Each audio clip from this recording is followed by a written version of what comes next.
would have 100% put you in that environment. And even when I look at the trade-off, in part because someone like me, and I consider myself to be like genuinely really objective. Yeah.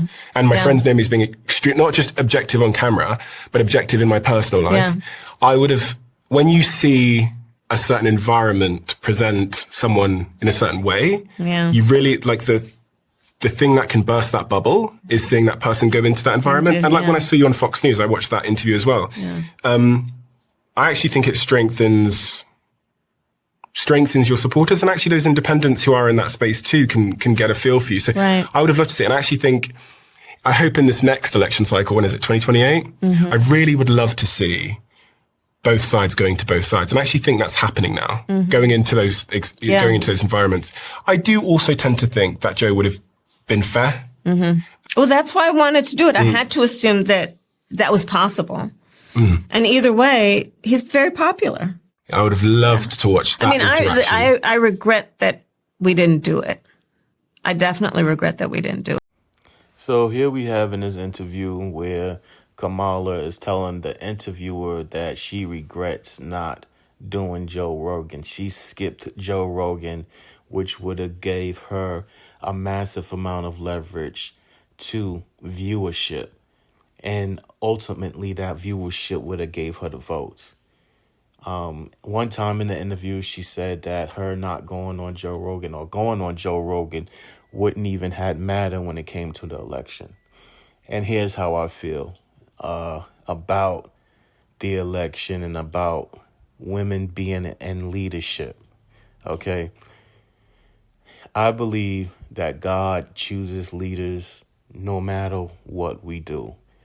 And it seemed that God did not want a woman leader for the American people.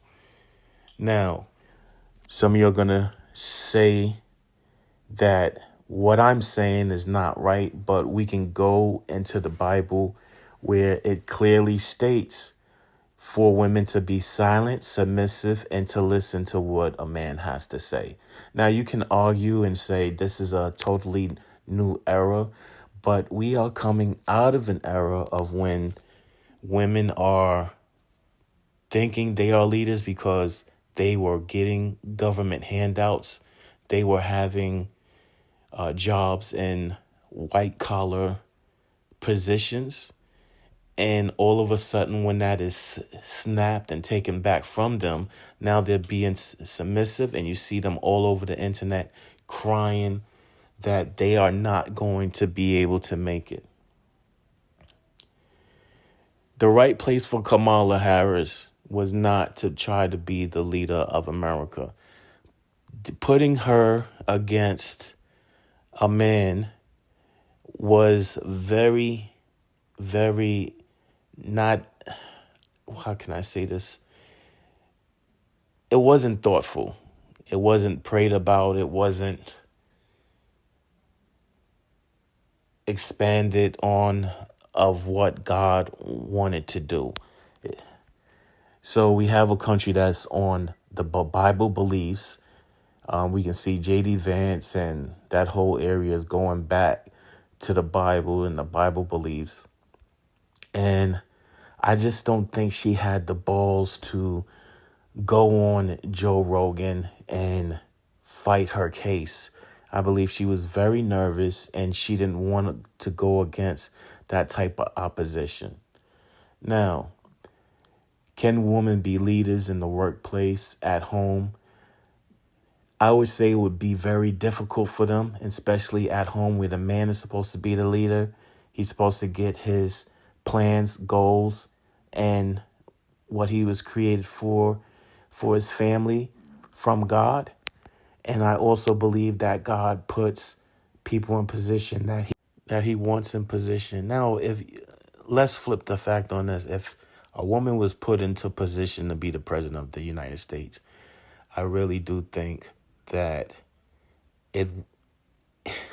I really think that America would really fail, because it is such a hard and stressful position dealing with those leaders that we have to deal with, dictators, Putin, and all of them. So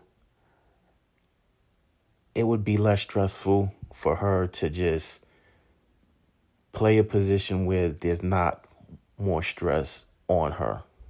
And we have to be more careful with our women, and we have to take care of them, and we have to protect them. We don't want to put them in those stressful positions of leadership where it stresses her out more and she doesn't know which way to go. And I'm going to sing a little song for you. It's from James Brown. This is a man's world.